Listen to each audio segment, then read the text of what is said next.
playing that much, you know, especially in the last year where Hungrybox actually moved out of the region. Right. All right, so here we go. As Tavo said, it might be a little longer, but hopefully it'll be just as exciting. And you know that Duck also has the support of the Midwest behind him in full force. We'll see if he can use his Prince of Boot training to effectively beat one of the gods and get on the board. And I believe one of the Juggle facts that Juggle Guy, you know, proudly says all the time is that Duck is one of the few people that has taken a game off all 5 of the gods. Yeah, but there's a big difference between getting games and getting sets, and Duck is trying to get one of these sets. Yes. What a story would that be? That'd be incredible to come, you know, tournament in your backyard, Duck living 15, 20 minutes from here, and just beating the #1 seed in the tournament. And Hungrybox, shameless, showing his strat. He's saying, I'm going to commit to shielding if I'm not in the air, and you're going to have to risk eventually down the line to get a grab, and I'm going to punish you for it later. Ooh, you got to be careful about running through that shield with the Nair. Plenty of time for Puff to react and get out. So what Duck's going to have to do is time it in a way that he's going to call out when Hungrybox goes out of shield, whether it's him jumping or rolling. That's how he's going to have to get his hits in the ground-to-ground interactions. All right, and by the way, so this is because this is winner's top 16. This is going to be a best of 5 set. So, ladies and gentlemen, go grab some popcorn, get comfortable, because it's going to be a long one. And get out your whiteboards if you're a studier. Look at how they zone this matchup. I think if you're a floaty and you want to learn how to play floaty matchups, look at how they change how they approach if they're coming from a certain height in the air, because there's many different mix-ups that come in before the play actually happens. So there's an old Michigan legend, too, that if you don't kill Duck by the 6:30 timer, then Duck is going to win the game.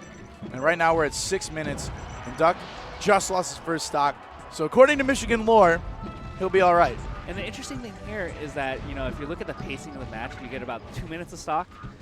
And this is kind of on pace, you know, to potentially have a timeout if we keep going at this rate. Oh, he didn't have a charge shot. That's at that percent, that's a guaranteed. You can do down throw into charge shot. But Hungrybox nickel and diming. Hungrybox is mashing the grab after the spot dodge. All right, building a lead. Hungrybox just basically says, like, Samus doesn't have too many kill setups on me. I can live as long as I don't give me the free kill. Or the opportunity even for the mix-up for the kill. But interesting thing about charge... Ooh, got him. The interesting thing about charge shot, and it makes such a key difference, is that it keeps Hungrybox honest on how much he can jump. Because if Duck reads the jump, he can go out for a charge shot and deal a lot of damage or even get a kill. Uh-oh. Got him up. Ooh, and he gets down. It's also, these guys played a lot at Smash Summit 2, and Hungrybox was actually talking about how Duck was winning a ton of friendlies off of him. But right now, Hungrybox, as you said, is doing a great job of basically, you know, when Duck gets a little too overzealous, gets a little too impatient, and goes in, he'll just be spacing out with that back air right there, and we'll see if he can get the stock. But to be fair, how often is Duck going to be able to catch Hungrybox that high up? He's going to have to extend. And not enough percent just yet for the down throw charge shot to work. Wants a little bit more. And I love that Hungrybox went for the up throw there, putting him in prime position to potentially get up aired.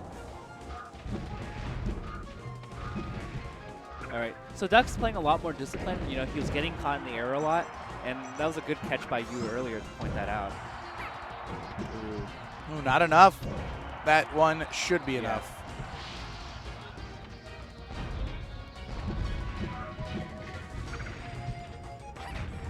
Spot dodges, of course that's going to get punished with the grab.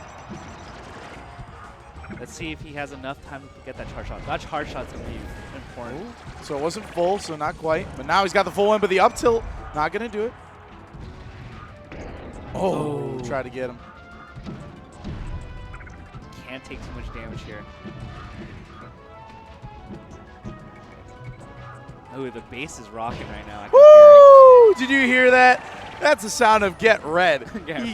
He basically just knew that Hungrybox was going to roll in, give him a big forward smash. I mean, Hungrybox in these skirmishes, instead of attacking, he loves to roll and spot dodge a lot, and Duck, you know, is very observant. All All right, but as you said, man, 3 minutes left on the timer, and both of them still with 2 stocks remaining. There is a, barring a rest or an early charge shot, there's a really good chance we see this go to time. Yeah. I think the big thing here is that I noticed from Hungrybox is that he saves some of the reads to close out games with the rest set up. So who knows what Hungrybox has in preparation if this goes into a last stock situation between both of them. But at this point, 80% is a significant lead given the time we have left. Given that Duck is probably going to have to get like 5 openings, give or take, to bring it back. Good. Ooh, they got the shield poke. Oh, where are you going, Hungrybox? You got to be careful. All right, we're down to 2.5 minutes left. And again. Ooh, early up B, smart of Duck. Oh, great up B, or excuse so me, up good. smash out of shield. And Duck, he's smiling and nodding his head. He knows that you can't be up tilting Puff and shield that close. Yeah. It's one of those things he realized onto like came. I was like, oh, I shouldn't have done that. Yeah. All right. You know, I'm not sure if Hungrybox is going to play for the clock, but at this point, I think he can. Like, if he adds like 30 to 40%, he can literally run. Even if he gets killed, that's a lot for Samus to have to, you know, that's a lot for Samus to bring it back. Yeah. So yeah, you look at Duck throwing out a lot of back airs because he knows that one errant back air and bad DI will kill, and same with the down smash now. Yeah, he pulled out the roll again. Oh. Okay. Doug just putting on a ton of shield pressure without doing a single thing. Oh! Gosh. Point blank right in his face, and Duck got him down to last stock. Oh, but can he land? Okay. He has the stage. He's fishing the back airs. He's extending and calling out Hungrybox's jumps. And now you know Hungrybox is thinking about it. He's like, all right, got a 40% lead. There's a minute on the clock. You see him. Ooh, that shield poke getting the drill grab. Uh-oh. Ooh. At this point, he can play for the clock as long as he avoids being in charge shot damage kill range. There's no reason for Hungrybox to approach at this point. He can literally run away. Oh, there you go. Okay, that's one hit. Okay, if Duck can get him to like 60 with charge shot in hand, he can do this. Oh, not going to kill. But can he get down? Is he going to hit it? Ah! It's not going to kill. Not enough. Just short. But he's got to get one more. And now Hungrybox is taking to the skies. Backer going through the missile and hitting Duck as well. Oh, that was a Hail Mary. He's only got 18 seconds on the clock. He has no charge shot. Now he's away. Oh, but that's going to be the kill in 13 seconds on the clock. But Duck was right there with him, man. He was right there. Hungrybox, you know, breathing a sigh of relief there. It looked like that charge shot may have killed if it was like just a little bit higher. That was so close. Oh man, that was, even though that was a 7-minute and like 47-second match, like that was scary. That was so close. And So this is the, right in his face. You're not going to survive that. That's a whiff punish if I've ever seen one. Just out of range of Hungrybox's forward air, Duck unloads everything there. All right, so once again, as we saw against PBU, just zero hesitation going to Fountain Dreams. And this is best of 5, so no bans. And it's going to be interesting. I think the one thing that Duck can capitalize on is just jabbing, waiting, and waiting for that roll, because Hungrybox is using it a lot. And that was a nice conversion. And in this matchup, that's huge, right? Up tilt into 2 nairs. I just gave him 40% right off the bat. Yeah, considering that you usually get about like 10 to 12% in opening, that's like 3 openings in the price of one, for the price of one.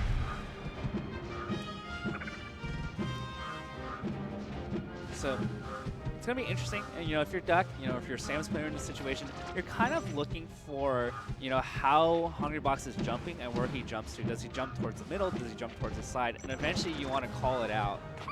And that's how you kind of have to get your openings, especially if you're a slow character like Samus.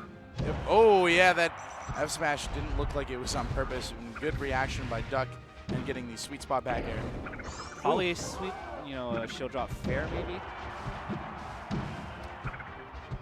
The difficult part, it's like the scary thing if you're a fan of Duck is like, how does he get down? Oh, the double jab. Puff dash attack, creating some space for Hungrybox. Oh, he tried to just wave dash through him a forward smash. Ooh. Oh! He's in his head. He's just. I know your shield. I know you're scared to roll, and I know your shield's withering away. And he gets him with a charge shot. All right, and you hear the crowd popping off for their hometown hero. He's gonna have to pop up. Oh, just kidding. Oh, okay. No rest there. He's still living, but this is gonna be a brutal recovery for Duck, and he makes it back. Oh, and the shield poke again. The last hit of drill. That was so good. As soon as Hungrybox learned that a few years ago, I was like, this is a game changer, that he learned how to combo off the drill. There you go. Great spacing by Hungrybox. You see Duck coming in with that nair, rising up.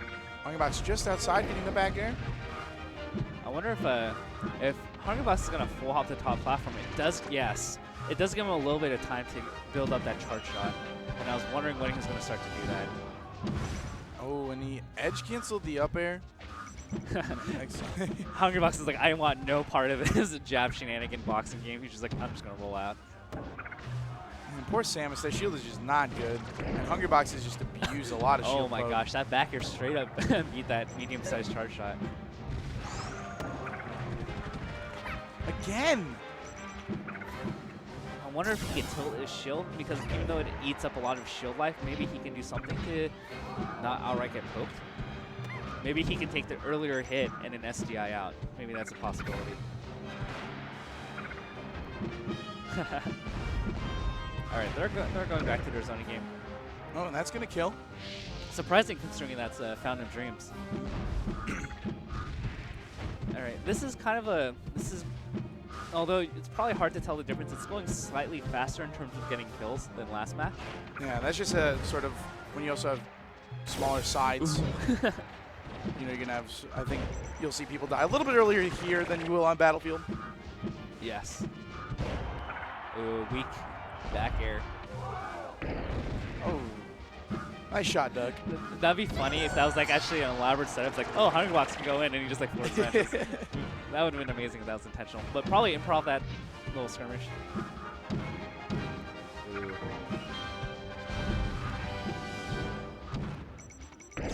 Oh, got him. That's big, 25%. Oh, once wow. again, we got an even game. I love the up tilt from Samus. Referred to as the duck tilt in Michigan. Yes. Oh, that's going to kill, though. Great aggression off stage by Hungrybox. Just so familiar. You can't even see Duck when he gets punched. Ooh, all right. Reading the roll. Going right with him. And it seems like every time they're in that skirmish and Hungrybox rolls, he's so ready for it. And that was a huge up air string by Hungrybox, and now Duck, ton of percent. And that time, instead of rolling, he just goes for the up smash.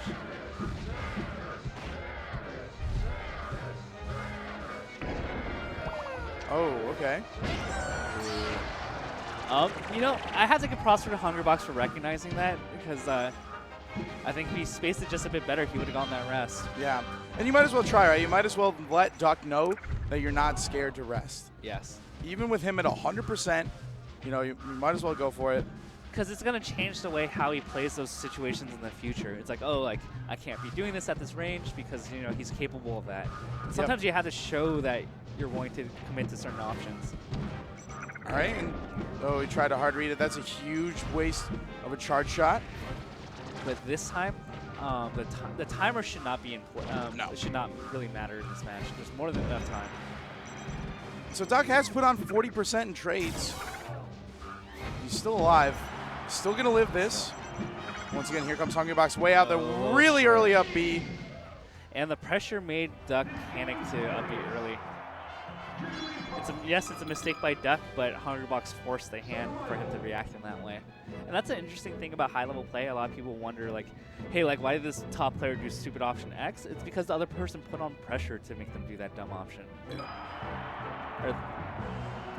So just a couple little things, man. Duck has pushed it to last stock in both games. He's pushed it to intense finishes, and we'll see if he can get on the board here. See if he can pull something here.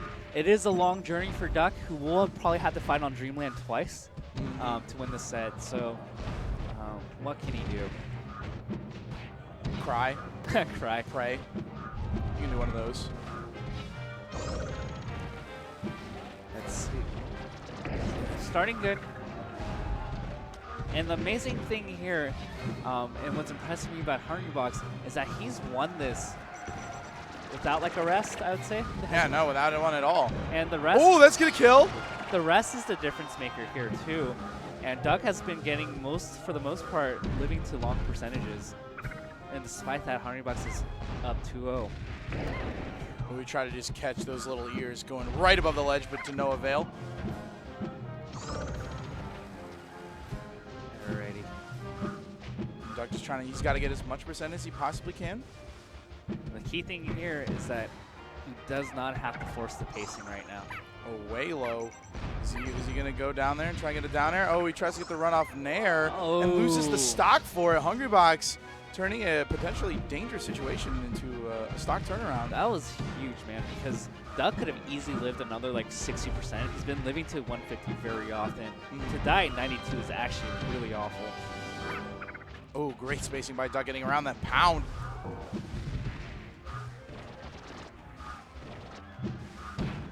All right. Okay. He's doing the... That's a really smart choice by Hungrybox to go for that smash instead of just, settling for a roll away. Okay, Hungrybox. Putting together a bunch of hits. All right, Duck respecting that up smash now. He's going to get the charge shot. Oh, okay. Yeah, I was going to say that should be a charge shot, that rollout. Plenty of time. Even Duck is shaking his head on that one. Okay. Didn't get the last hit there. That's why sometimes it connects. It's dependent on whether the last little hit of Dare connects on whether or not Hungrybox can combo it. And that fair by Duck is so clutch. If you get every hitbox, 24%. That's huge. It kind of reminds me of the Flutter Hush from like Falco. Yeah, Falco and Fox. That's going to be a stock. So Duck did not get a chance to let that charge shot rip. But he does have a small lead. He does. And he started off with a small lead, and he's holding on just by the grasp of his teeth. Okay, slowly wants to build up that charge shot, but Hungrybox not giving him any room. That's all it is. Hungrybox is just putting together one backer after another, and Duck is having, it looks like, a little bit of trouble figuring out Hungrybox's back air and jump patterns. You know what I think the adjustment needs to be now? Hungrybox is just waiting in shield the whole time. This is where he needs to bring out the grabs. Yeah. We haven't seen the grabs lately in the past, like, one match. And that's what's going to bring back the rolls. He's going to need to do the grab. And I know it's scary because if you miss, you're dead, but he's getting literally nothing off the ground interactions. We try to catch Hungrybox staying on the platform. All right. Once again, pulling out a little bit of charge shot. Ooh, caught him. And Hungrybox slowly building up this lead. What can Duck do? Needs to figure out how to readapt to Hungrybox. He's not getting any hits. I think the next step here is he just has to get a hit to knock Hungrybox far enough away where he can charge up a little bit of charge shot. Because having that just as a threat is so dangerous. Ooh, nice upbeat. Sending him away. There it is. There's the space that he needs. He's got a full charge shot now. Or just short. There okay, there he is. Oh, that could have been it. He could have let the charge shot rip. Of course, it's so hard to react to everything. Okay, he's going to die for that. And it's smart of Hungrybox not to go for a rest. Now he doesn't get punished at all. And there we go. All right, not going to do it just yet. Great DI by Hungrybox. I mean, if you can get this one quickly, can't take any more percent, no trades. Just a little one. All right, here you go. He's going to get the full charge shot off it. That's what you need. You just push him away. And that's the most important thing of playing against a character with a slow recovery.